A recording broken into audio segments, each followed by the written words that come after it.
Nutrition Science Recommended Daily Allowances. Once the EAR of a nutrient has been established, the RDA value can be mathematically determined.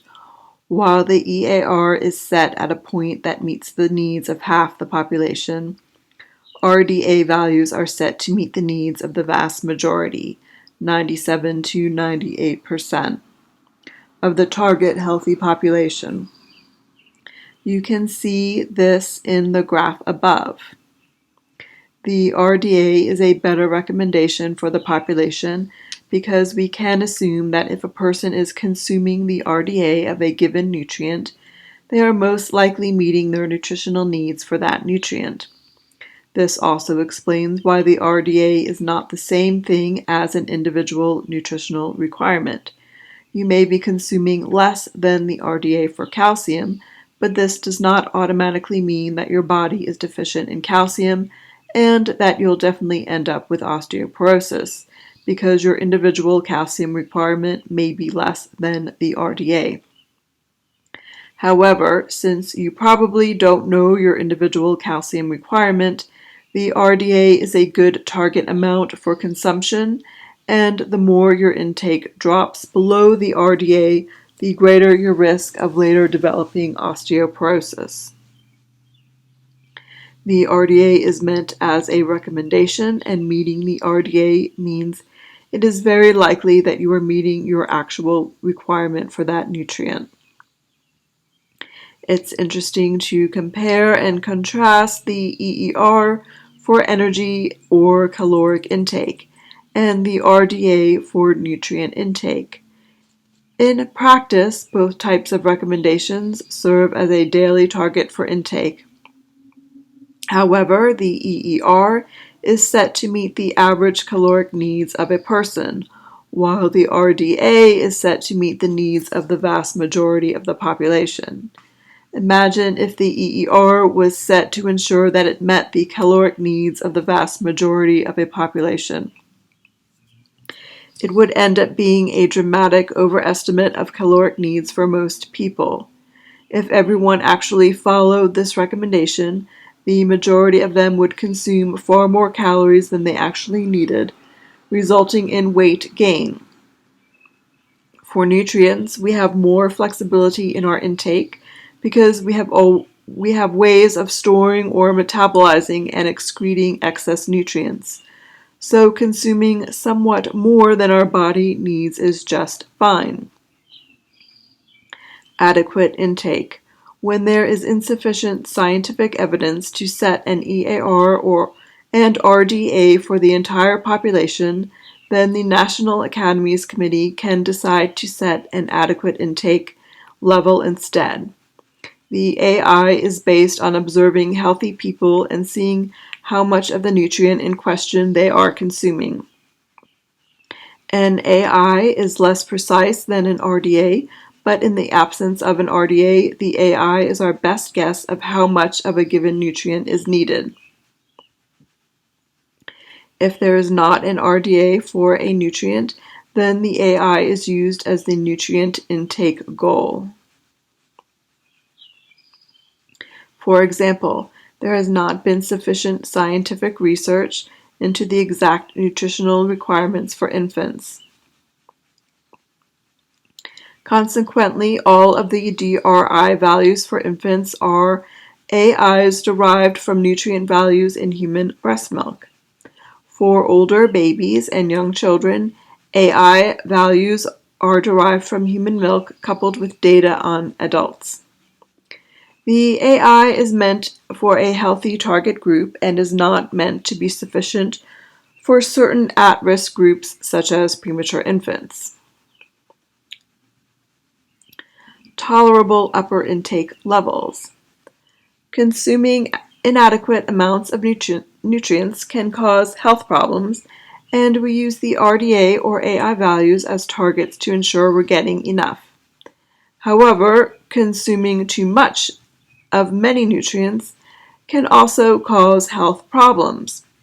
This is where the tolerable upper intake level, or UL, is helpful.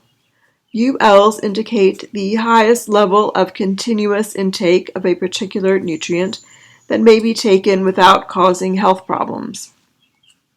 It's rare to find amounts of a nutrient exceeding the UL in a balanced diet based on whole foods. However, a person who consumes dietary supplements, foods fortified with high levels of additional nutrients, like protein bars, for example, or a diet based on only a few foods, might exceed the UL, and this could cause problems with nutrient toxicity. If you're selecting a supplement, be sure to choose one that does not exceed the UL for any nutrient, unless this is under specific instructions from your doctor or a registered dietitian. When a nutrient does not have any known tissue, if taken in excessive doses, it is not assigned a UL.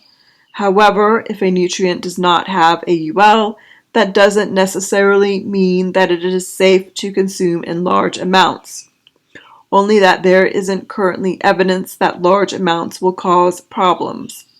Science is an ongoing process, and the toxicity of many nutrients hasn't yet been studied.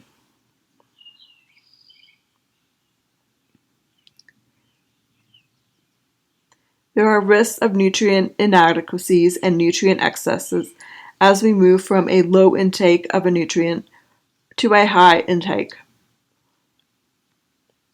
You can see that when you have a very low intake of a nutrient, your risk of nutrient deficiency is high. As your nutrient intake increases, the chances that you will be deficient in that nutrient decrease. The point at which 50% of the population meets their nutrient needs is the EAR, and the point at which 97 to 98% of the population meets their needs is the RDA. The UL is the highest level at which you can consume a nutrient without it being too much. As nutrient intake increases beyond the UL, the risk of health problems resulting from that nutrient increases. The AI is shown to exist somewhere between the EAR and UL, if it's an amount of the nutrient known to maintain health. Note that there is a wide margin between the RDA and UL, showing that a person might safely eat much more than the RDA for a given nutrient without concerns of nutrient toxicity. However, be aware that the margin of safety varies depending on the nutrient. For example, fat-soluble vitamins have a smaller margin of safety between the RDA and the UL than water-soluble vitamins, meaning that it's easier to consume toxic levels of fat-soluble vitamins.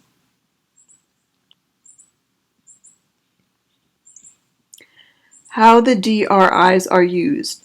Individuals can use the DRIs to help assess and plan their diets. Keep in mind that the values established have been devised with an ample safety margin and should be used as a guidance for optimal intakes. Also, the values are meant to assess and plan the average intake over time. That is, you don't need to meet these recommendations every single day. Meeting them over several days is sufficient. The DRIs are also used by professionals, government agencies, and the food industry.